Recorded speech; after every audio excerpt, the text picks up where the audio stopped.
Let's go to. Nope. There's nobody on the board. I was just like, There's not. What are we doing? Because it's time for your favorite thing, lightning round.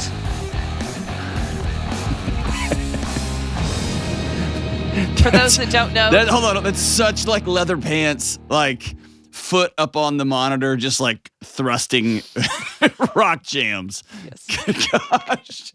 Who is that your music, Joe? That was Ben's. Incredible. All right, cool. Lightning round. So for those that don't know, this is where we have 10 questions that John has not seen. And I will ask him the question, and he has 1 minute to give us a brief answer, and then we move on to the next one. And this is your favorite because they are because you don't know. And I can't say my name in a minute, so this is fun for everybody. And so this is one of my favorite things that we do, which is why we do it more often now. All right, let's dance. All right, just so this one is on, all of these questions are around holiday anxiety that our listeners sent in when we asked, what are your issues around holidays? And these are the 10 that we picked. Okay, all right. Let's sing and dance. Question number 1. Do I have to buy my friends gifts at Christmas? I can't afford it, but I don't want to look like a cheapskate. No. You will only feel anxious if you, let me say it this way. You're going to feel anxious either way. You're only going to poison your relationships if you do something that you can't otherwise afford, that is going to put you in a less safe position. So here's the right way. You're feeling anxious about it. I don't want to feel like a cheapskate. Cool. Go directly through that storm. Let your friends know, hey guys, this is a tough year financially for me. So I'm not doing gifts this year. I'm going to do whatever. I'm going to write you all a song. I am going to sing your favorite song and record it. And we're all going to watch it together. Whatever cheesy, I don't care whatever's coming up. I'm going to write you a letter and let you know how much I love you. But this year I can't do gifts.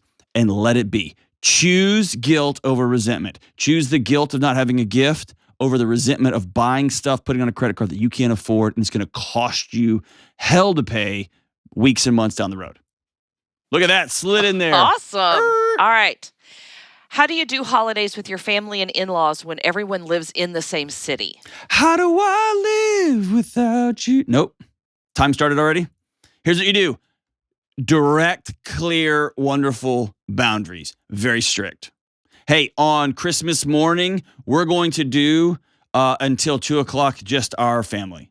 Just us. No one else is going to come over. We're not going to go anywhere. We're just going to have our own little time together. We're going to have breakfast. We're going to get up. We're going to open presents on our own. And then we will go about whatever. What nights are we going to get together? Be very specific. Put it on a calendar and hold everybody to it. Let everybody know, hey, we're not just going to have showing up at our house. We're going to make sure the kids are still going through their sleep routine. We're still going to have bedtimes. We're not going to just poison our kids with all the sugar. We're just going to leave that to a couple of days. Boundaries, boundaries, boundaries. And I have found in my personal life and with those I work with, clarity on the front end saves decades of heartache on the back end. Awesome. All right.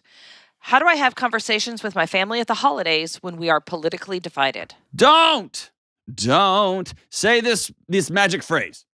We are not talking about politics. And if anyone starts talking about politics, I will say, I don't want to talk about politics. And if they continue, you are asking me to leave and I will be happy to oblige you.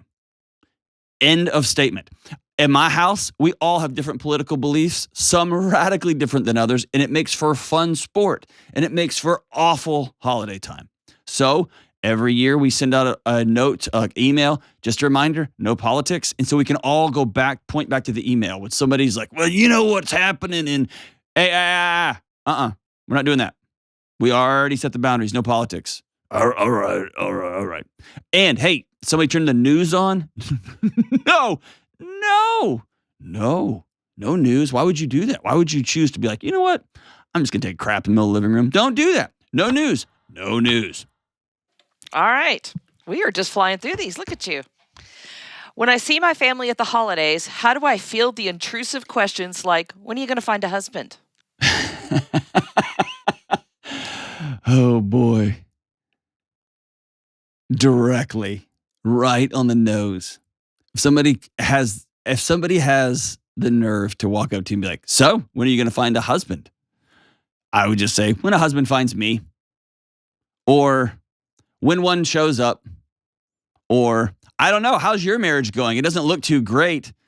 Like, just slap it up, flip it, and reverse it. But here's the deal. Most people who ask those intrusive questions are trying to show you that they love you and just trying to invite you into something maybe you didn't realize how great it is being married, and you thought just being lonely and single was so wonderful. They might be trying to help. So I'm going to let that roll off my back. And if they keep doing it, say, hey, I'm not really interested in talking about my dating failures right now, or I'm not interested in talking about how much I love being single right now. Let's talk about other stuff. All right, the next one is a two-parter. When is it acceptable to start listening to Christmas music? And then, what is the worst Christmas song ever? Oh my gosh, what a great question. I think it is morally and should be legally, what's the right word? I think it's immoral and it should be illegal. Let me say it that way. To listen to Christmas music before the Friday after Thanksgiving. I know some people who hate babies and hate love and joy start on November 1, and those people should be removed from society. They should be removed from society. And no question, the worst Christmas song, Jenna's like dying in there because she listens to Christmas music year round. I used to have a buddy that I worked with named Kevin Claypool. Kevin, I love it. He listened to Christmas music all the time. He loved it, man. And I loved how much he loved it. I just think it's immoral. And the worst Christmas song ever, by far, Little Drummer Boy. If somebody starts playing Little Drummer Boy, no. That's all I'm going to say about that. Can I just say real quick? Here we go. It brings me joy. So if I want Christmas joy on November 1st, dang it, I'm going to have Christmas joy on November 1st. I just think you should find joy in other things that are more profitable for humanity. That's all.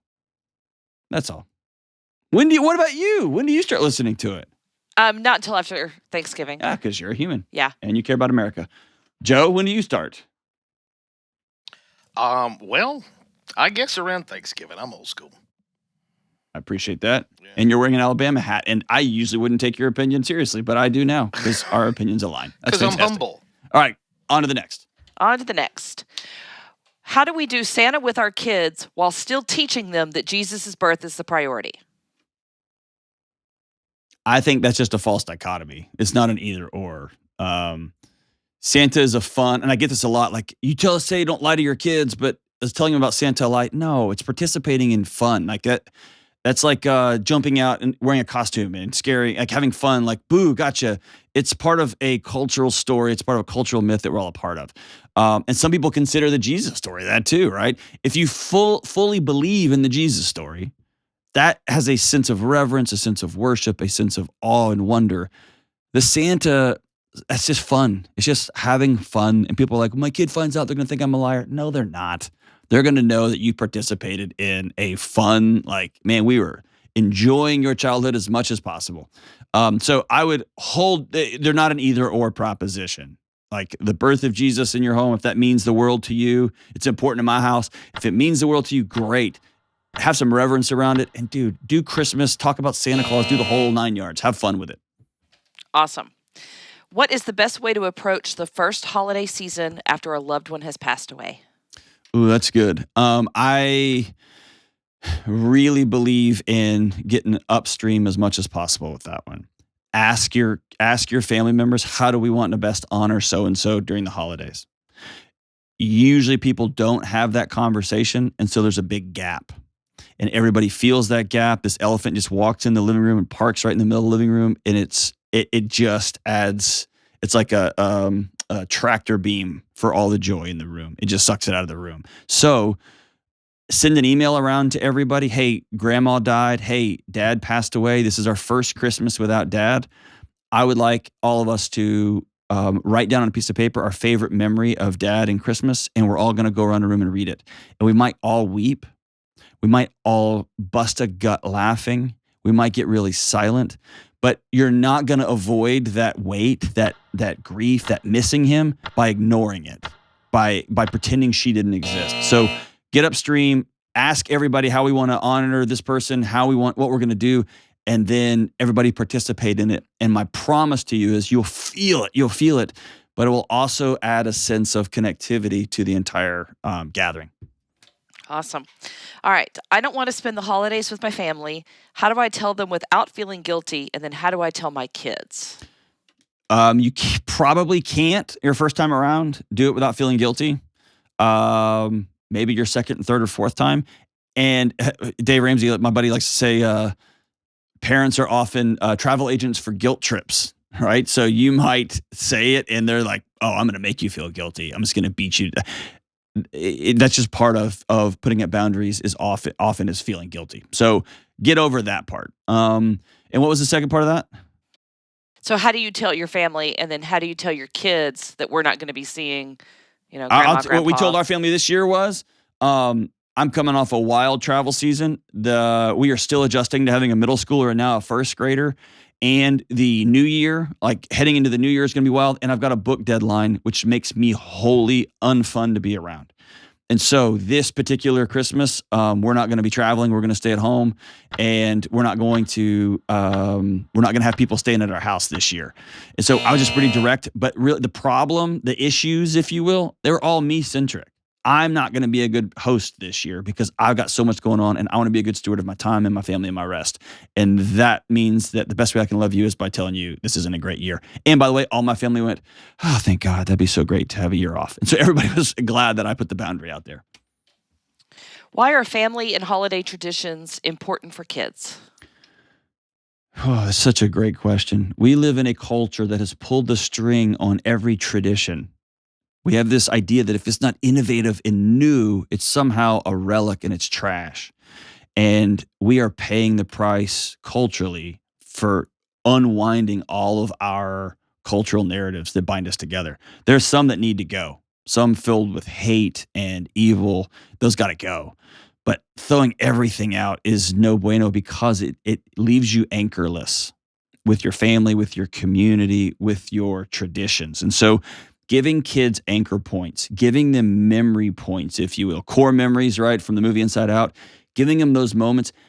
Every year, as rando as it is, I make sure that one of my kids, I pick them up and we put the star on top of the tree. It's a tradition. My mom and my son watch some movie. I forgot what it is. They watch a movie every year. They don't even like the movie anymore. But my son's like, it's tradition. It's what we do. And it just becomes this anchor point, and it becomes a story he's going to tell at her funeral. Right? The star thing is going to be a core memory that my kids remember dad trying to pick up his humongous 13-year-old son and wheeled him over, not knock the whole tree over. Those make important memories. And so give your kids the gift of tradition. Give your kids the gift of recurring memories and recurring actions that they can anchor to as they move on through their life. Last one, and this is kind of connected to that one. What's your favorite Christmas tradition from your childhood? Man, I just, all my family, very similar to an earlier question, we all lived in the same city, and we all lived in Houston, except for my Aunt Jane and my Uncle Tom. They would come in. But we all lived in the same city, but Houston's so big, it's an hour apart, and so we never saw each other. And so every Christmas Eve, we got together and all hung out for a few hours. A few awkward, fun, good hours. I loved it. That was my favorite. And even into college and into when I was married for the first decade or so, we never missed it. We always went back. And then I talked about this on a previous show, but the punk rock show, 30 Foot Fall, every Christmas we went, me and one or two of my buddies, and then it turned into my wife came with me. But that was just a fun gathering of people, many people who that was their Christmas celebration. And it was fun to get there and just cut loose and sing some songs and be a little rowdy, be a little crass, and go home and plan for the new year. That's it. Awesome. Good job. Man. You nailed this I wish one. all these were this not easy, but this simple. Yeah, you really nailed this one. I feel like my mom could have sent most of these in. Maybe she did. She probably did. She doesn't listen to this show, so that's all good. None of my family does. All right, that's fantastic. All right, hey. That was a lightning round. That was a lightning round.